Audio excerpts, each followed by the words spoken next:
What do you want to go to? We can always go to Catoctin Park or something. Yeah. At a minimum, we're gonna go somewhere. Gotta go somewhere. I don't care. I know. That's what we're gonna do. We can always go someplace in September too, before, try to get in. We could go somewhere in September. That's what we did last year. But June, by the time everybody's gonna want to get out of town. I know. The time that we can take a vacation, it'll be like everybody like, yes, let's take a vacation. I know. And Haven might start a class. And she That's might be true. working. That's true.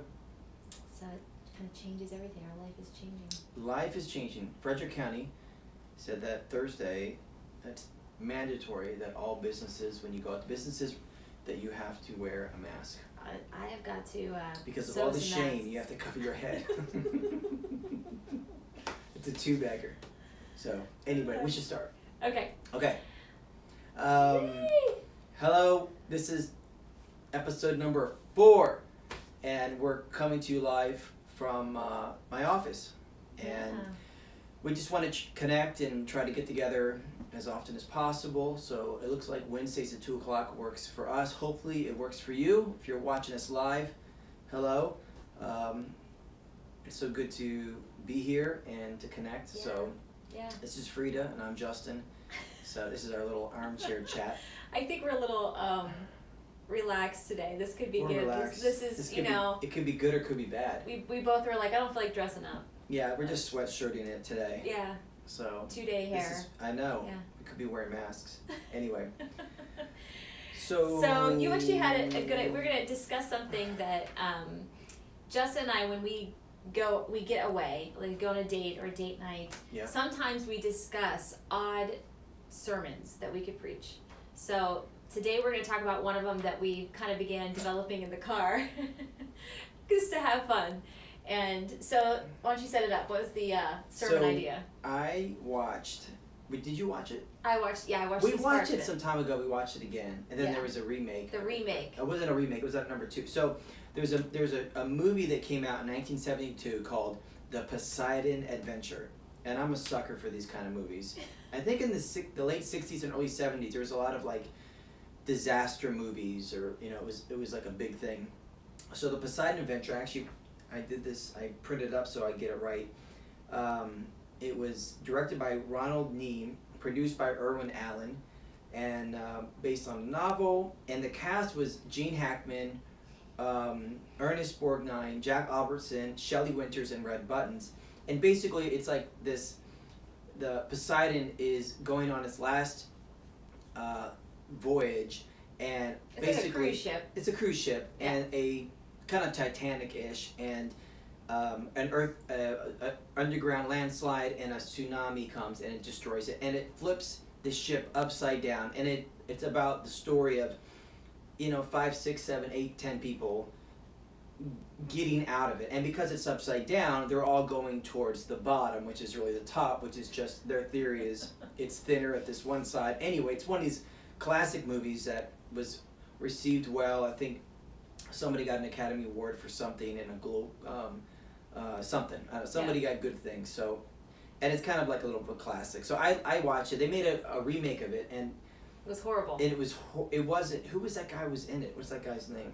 I don't know. That movie was not good at all, and it wasn't received well, and it's still not a good movie. So, but I thought, as I thought about this and I watched it, it came to my mind, and we talked about it, that what do you do when your ship goes upside down? Yeah. Right? What happens to you when your life is turned upside down? And I like these kind of conversations because in the movie, there were 4 or 5 key people that they kind of stereotyped how we react to life. Yeah. When your ship turns upside down, there's things that get triggered in us, and we begin to act a certain way. So we kind of broke down 4 people, and so we'll talk about those 4 people. So you want to mention the 4 people? So I don't care. why this is funny? I'm laughing because when Justin and I were talking about this on our date, we were just kind of like, you just kind of come up with ideas like how do people respond to a crisis, or how do people respond when things get flipped upside down, and we were just like naming like the typical responses and how it matched up. And it was totally in the movie. It was totally in the movie. And Gene Hackman is a disgruntled preacher anyway, Yeah. which is like, you know, you ever like around Christmas time, Easter, they have all the Jesus stuff, and you watch him and you're always like, this is such a poor representation of all the, you know, of Christianity. Well, he's just a disgruntled minister, and he's just angry at God, and he gets more angry and more angry throughout the whole thing, is raging at God. In his last scene, he dies, and he's raging at God, and he kind of gives his life up, and I miss that it doesn't really resolve well. It's not a feel good. So anyway. So these 4 people. What are the 4? So here's the 4. One. Let's mention the 4, and then we'll go back. Okay. Do you want me to read it? Okay, so the 4 types of how people handle in the movie, but I think movie, it's kind of true in life. Yes. So the first way is that people get tough and they slap someone. You always have to have a slap somebody moment in the movie. So you get tough, you get angry, slap somebody. What's the second person? The second one is that somebody gets emotional. There's the person that gets emotional. They break down, they cry. lose it, they cry. And usually those are the people you slap. Wait. No. So this is good, but I'm just saying that is usually the people you slap. You slap those people. They need to be slapped. I don't want to tell all of them. Let's go back to the first one. Why don't you want to tell the other one? I think because it leads up to it. Okay, so there's 4 total, and we just gave you a teaser for 2. Okay, so the first person is when crisis happens, something in them just... I had that a little bit the other day when I heard CDC, I think it was still a recommendation, but they said, when you go out, we want you to wear a mask. And I was like, I'm done. I'm not wearing a mask. This is like the final I got pretty upset about it. Yeah. I'm like wearing no dumb mask. And eventually you go downstairs and you start sewing these things. I pulled out different types of fabric and said, which kind of mask fabric you would just, you like? You just accepted it. You'd be going down, you'd be sinking to the bottom of it. And I'd be like, I'm raging to get out. So anyway. Yes. So rage over the machine. Rage of the machine. Yes. So a lot of people, when life hits them or something happens, they get angry. They rail at the world, resentful, anger, bitterness. Yep. You had something down here, I think, that you've actually preached on. You said that some people, a way that they handle things is to verbalize and to vent. Some people verbalize and vent, and other people internalize and criminalize. Yeah. And it's kind of like extrovert, introvert, extroverts. Again, this is stereotype. This is like categorizing people, labeling people. But some people, when they get upset, everybody knows they're upset. Yeah. Others, when they get upset, it's just deep waters, and you don't know what's happening until they finally erupt. Later. And I think generally it's better to have like small venting than to have the Mount Pinatubo, Yeah. Mount Krakatoa, Pompeii. You don't want that. So we all react to things differently, but sometimes the angry person comes out, and it's just they're done. The injustices have come, and they're finally saying, okay, when I get pushed, I push back. Yeah. And they lose it. Yeah, and I think we've noticed that even with the different personalities in our children when they were young. Certain ones, as soon as any kind of injustice happened, they were the kid who, went, give it to me, I want it. Whereas we've had other children who've done other things in here, like run away. So there is, personality-wise, there is a bent to do that. It is, and the way your family was raised. I had a more confrontational family. Mm-hmm. You were not as confrontational. Right. There's a lot of factors. There's nature and nurture. Yeah. One of the things that Justin has said, again, quoting you, is that some people's sin goes before them and some people's sin follows them. Well, yeah, it's a scripture that basically says that. Do you remember what the scripture is? Mm-hmm. But in general... It's just when God's going to judge people, some is before them, already you could tell, and others comes out later. That's personality too. It's one of the things that I used to, like earlier on in our marriage, I used to be really like, wow, Justin just gets mad. He just, if something was going to happen, it would be Justin, it would be right there before him. It's if he was going to get angry, it's going to be right there.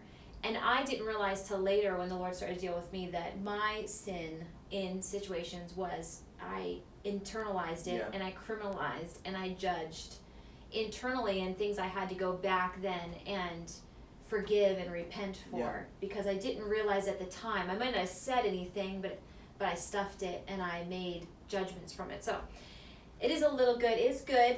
One of the things that the Lord has taught me is it's good, as I am an internalizer, it's good to have a little volcanoing. You know, like It's okay. It's okay to let off some steam. Let some steam off. And in a good way, Yes. without sin. What says be angry and sin not?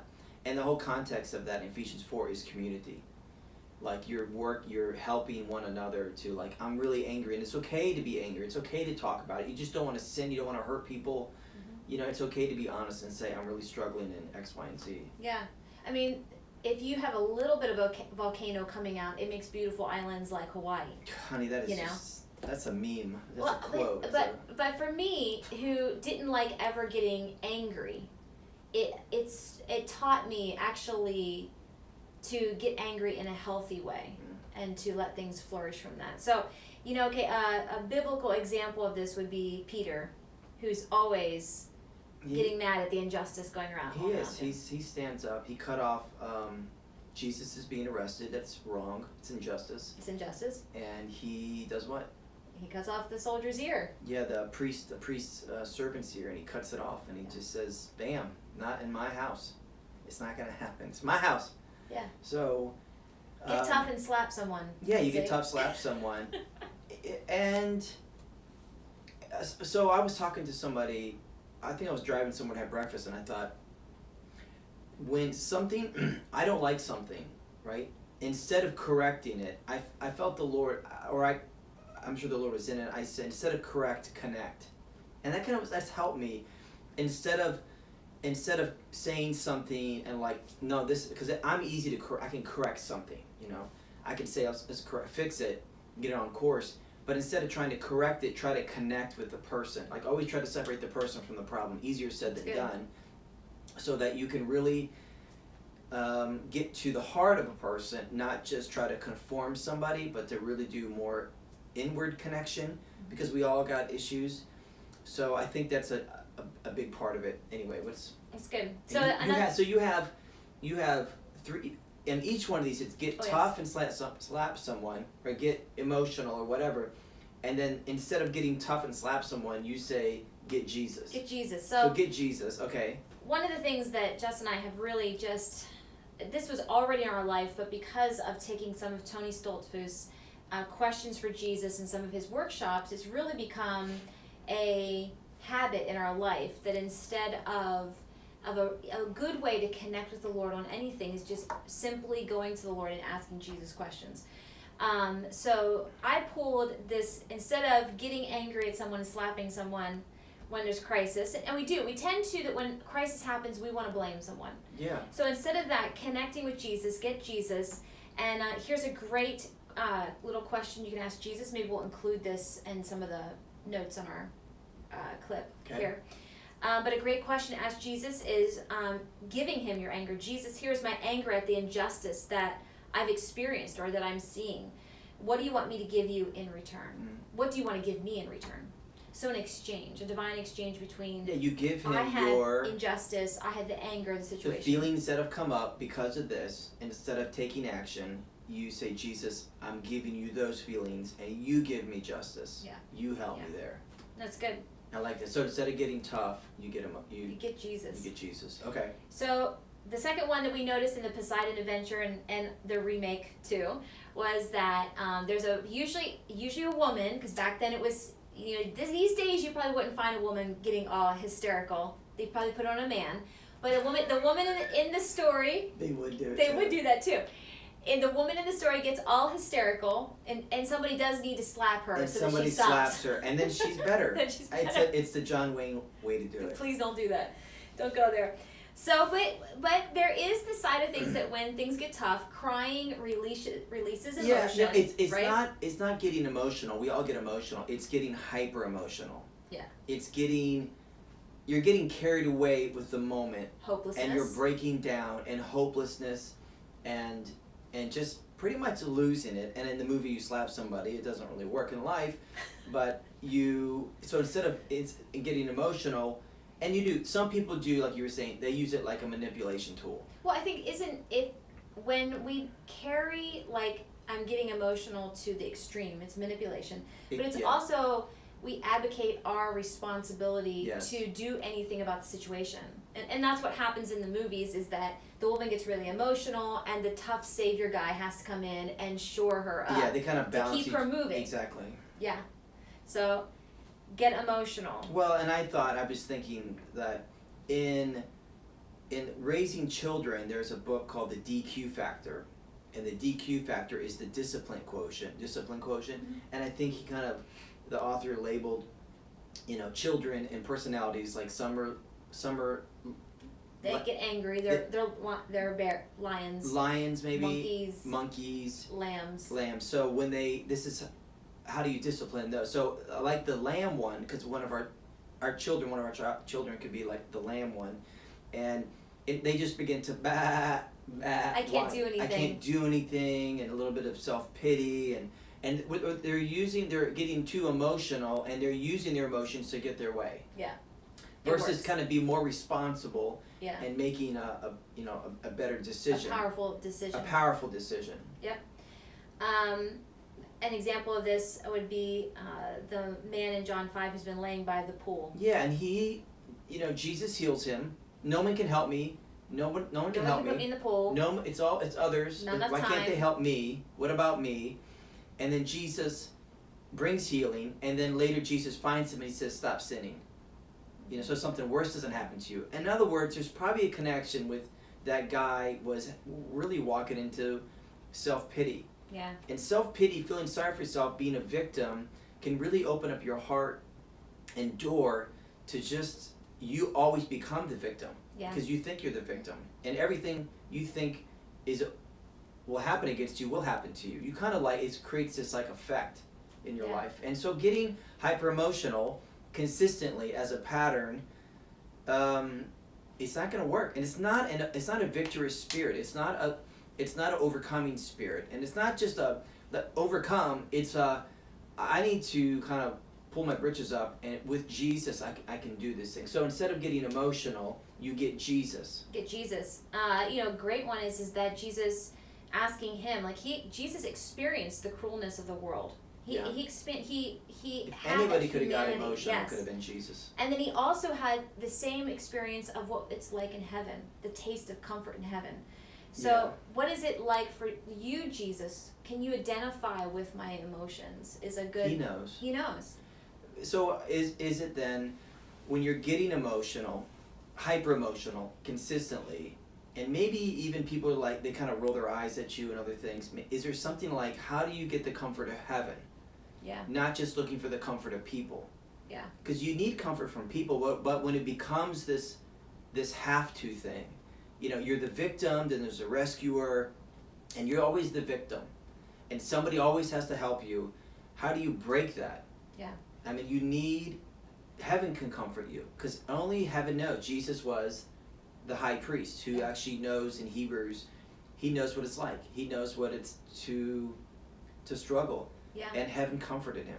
I know that there was a period where God really just confronted me. There's no other really way for it. That in a certain area of my life, I had a victim spirit, and that I was agreeing with the enemy, and I really felt like I was confronted with, wow, I have such a hopelessness in this area. I have such a victim, not just hopelessness, but this victim, it's always going to be this way kind of thing. And when I broke agreement with that thing, I actually Which is probably really hard. It was hard for me because it was painful. It did feel like I'm in pain. Yeah. I'm legitimately in pain, but the victim spirit wants to make you in more pain. That's the real thing. It's kind of I always think about recently, forgiveness. If I forgive somebody or the situation, or I let it go, then there's going to be injustice that's never been resolved. Yeah. If I never am comforted by this person, this situation, then I'm always going to have this injustice done against me. Yeah. And to let heaven comfort you with the comfort of the cross, the comfort of Jesus, it's a huge lesson. It's a huge thing if you can find Jesus comforting you, not always, the bully who says they're sorry. Yeah. It's interesting that as we're talking, the word injustice comes up a lot. You know, it's injustice, and we get angry. It's injustice, and we just cry. And Yeah, become it's the victim. overwhelming. I can't fight this thing. Yeah. So the fourth one, we haven't The put third out, one. The third one. I'm sorry, the third one. That we saw The in third Poseidon. character, yeah, it was. There's always somebody. Do you want to say it? No, good. There's always somebody who's got a lot of money, and they got power. They've got ego, and they can like buy their way out of this That's thing. what they think. Yeah. They can influence their way. They're upside down in a ship, and they still think they can buy their way out. And they're of gonna this. like, if you do this for me, I'm gonna do this and this for you. And actually, in the second movie, which is like after the fact, and they're getting treasure hunting or whatever.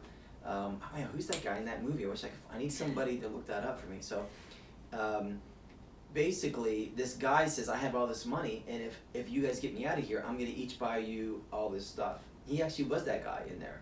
He was using his influence and bargaining power and riches, and it could be beauty. You're using a commodity that is very valuable in the world, your fame, your fortune, your beauty, whatever it is, to get you out of some situation. And really, it's not good. I have to admit that you know, we have the COVID-19 going on, and one of the thoughts that's gone through my head, I'll just order like this game, so that like there's a feeling like, so we can make ourselves happy, right? It's just a little subtle thing, and I'm not saying that a game is bad, but there's this thing that whenever we're going through crisis, well, if I just had some money, I could fix Trump money. Trump money. We just had Trump money. If we just had Trump money, we could make ourselves feel better about the crisis situation, or I could buy my way out of the feelings that I'm feeling. Yeah.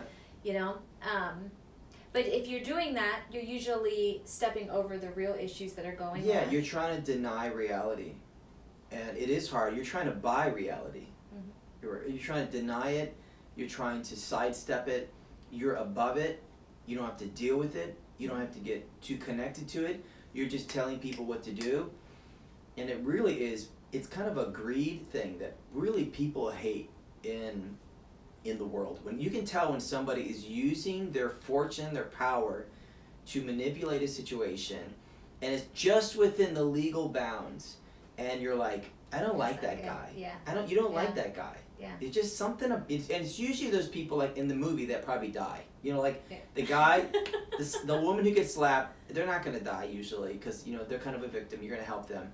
But the person who's using their riches to like sidestep and you know, you're like, they're not going to make it. They're the rich, they're the Star Trek red shirt guy, if you know what that means. So. Well, in the Bible, Jesus is eating at Simon the Pharisee's table. Yeah.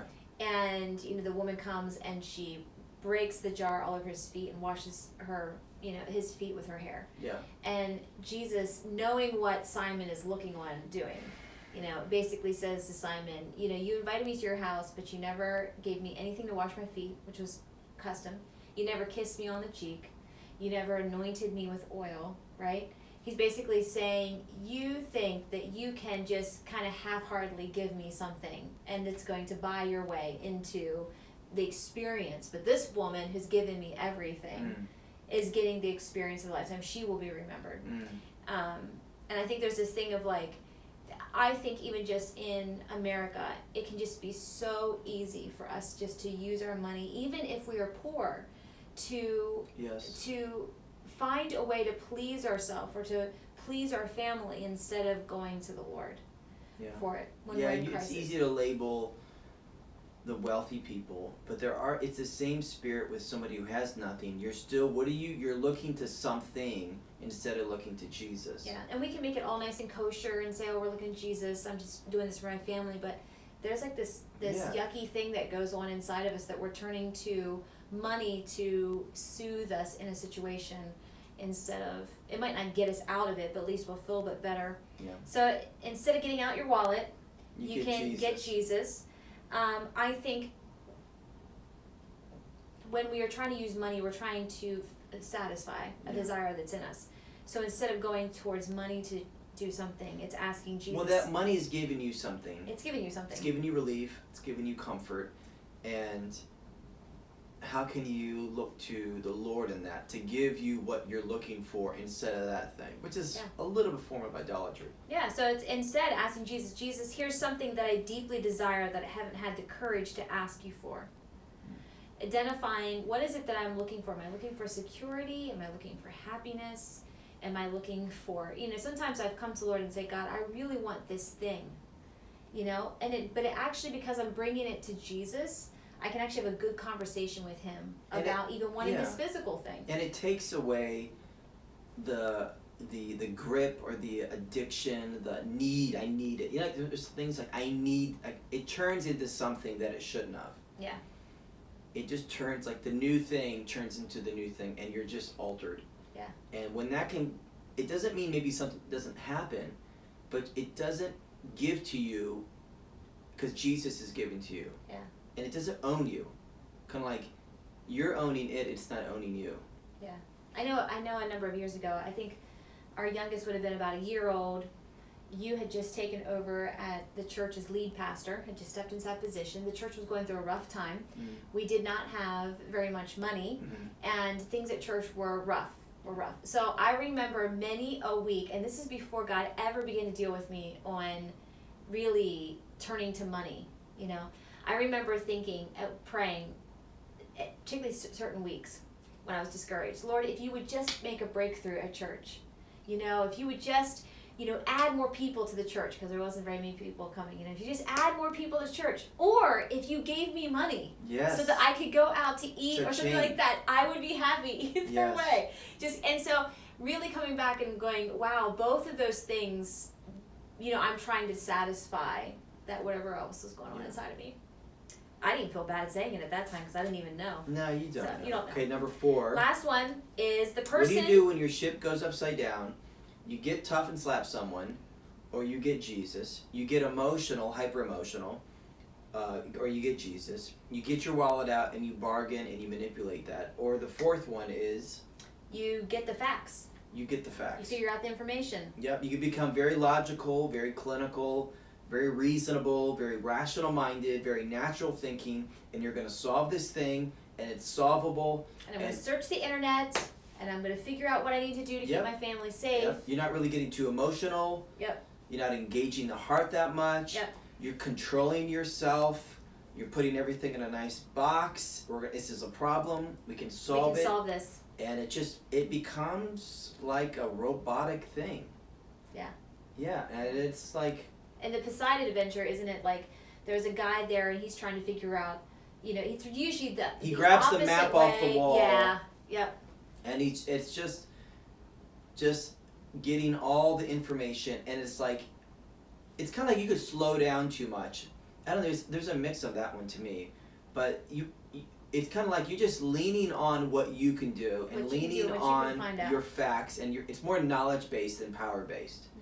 It's based upon this thing of like getting your life in order in this little box, and there's something about it that doesn't really work, you know? Yeah. It's very non-emotional, and it doesn't connect to your heart. Yeah, it doesn't connect to your heart. Biblical example we were talking about this is Judas, who is around all of the miracles of Jesus. He's around all the teachings of Jesus. It says he held all the purse strings. Yes. And he was even stealing from the purse strings, right?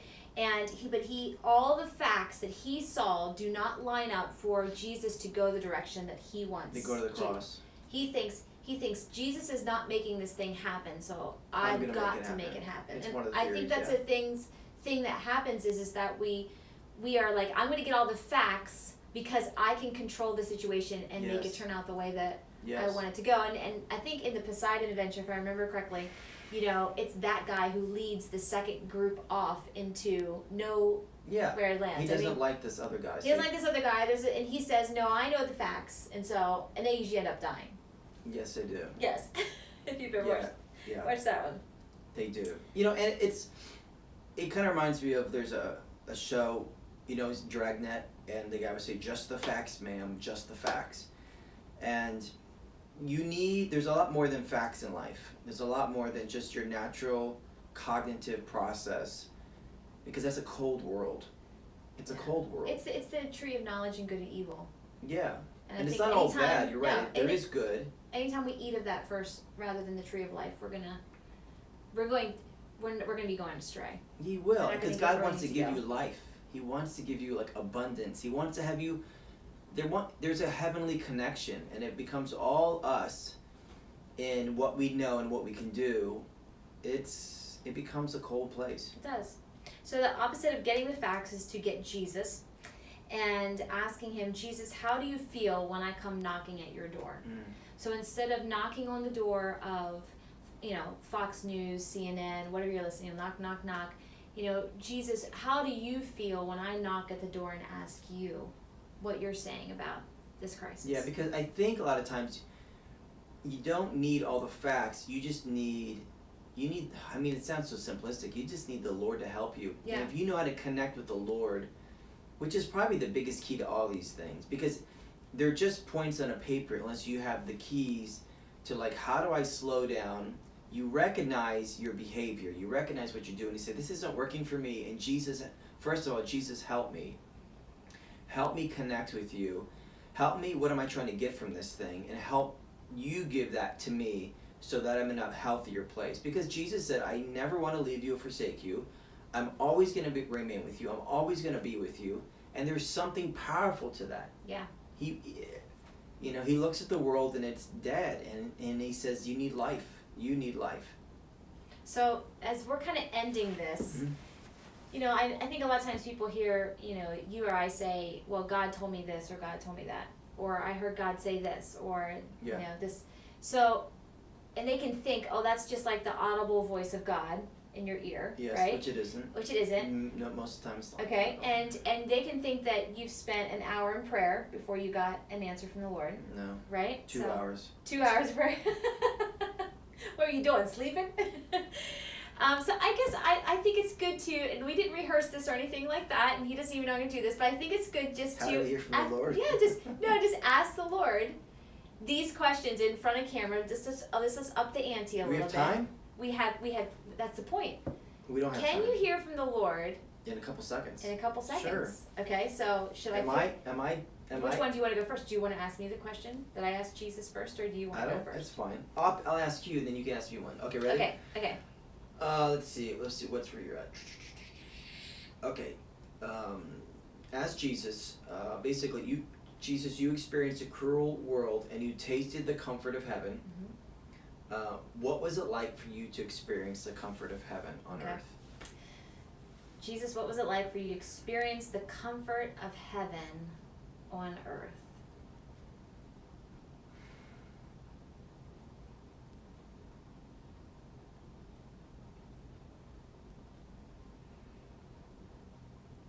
I guess the first thing that I want to tear up a little. I am. I'm starting to get emotional. I know. I was like, look at the tissue box. I immediately thought him say, he said, I rested a lot. He said, I slept a lot, and I just pictured, him sleeping in the boat rocking, and I'm snuggled up against his side, and the boat's rocking. And he says, I rested a lot. And that's, I just feel like I can rest even when my boat rocks, because I'm experiencing And heaven it touched within. you. Yeah. So you're hearing from the Lord. It's not just a mental thing. It's more of like It's impacting you. It's hitting someplace deeper that just needs to feel that way. That's good. Okay. Okay, my turn. Your turn. Let's see. Ooh. Wow, I kind of want to ask this one. Ask whatever one you want. Jesus, this one's a little bit, so hopefully this is not too personal, but he knows. Lord. Jesus knows you're on camera. Jesus, here's something that I deeply desire that I haven't had the courage to ask you for. That one? Yeah, I did. I gotta make you squirm. Okay, Jesus. Something I really want that I haven't had the courage.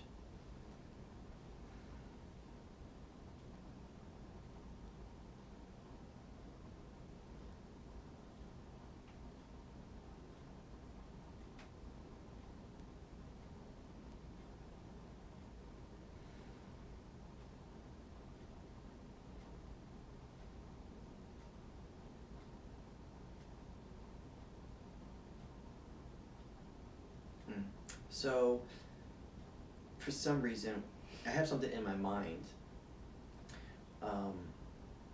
When I asked him that, he said, this is so the Lord how he talks. He says, I know how to take, this is food came to my mind. I know how to take ingredients and always make something good out of it. Mm. So how I heard from the Lord is, I'm waiting, and I saw, okay, this is how I saw like jam. For some reason I saw jam. I haven't seen jam in the last couple of days. Jam and food, pieces of food came to me. And the Lord was like using that to say, I can take whatever the world gives me and I can put it together and give it back to you and make it good for you. Mm. So from the image, I'm just giving you my breakdown how I heard. Mm-hmm. From the image, I knew that he was saying this, this, and this. Mm-hmm. And so basically, and it touches me because I know that there's so many variables of decisions and weirdness and things that happen every day, but he knows, he's like a master chef, and he knows how to take, what is it that those shows that have like the secret ingredients? The basket basket, they give you and is it's 4 always like, ingredients. you get hot dogs, you get like I know. pears, and you get chocolate, and you have Yeah. to make something out of that. But God says, I know that. Like, he says, I'm the expert at that stuff. He says, I can take whatever you're going through. And I asked him for something. He says, I know how to take all that, and I can turn it for the good. So it's just like, in other words, it feels big to me, but God says, I know how to do those things. Anyway. That's awesome.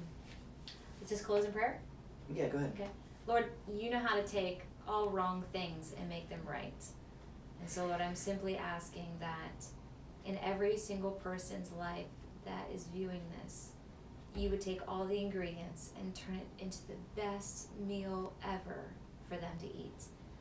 Thank you, Lord, that you're just that good, and we trust you and we love you. Amen. Amen. Thank you for watching. Thanks. Bye. Bye-bye.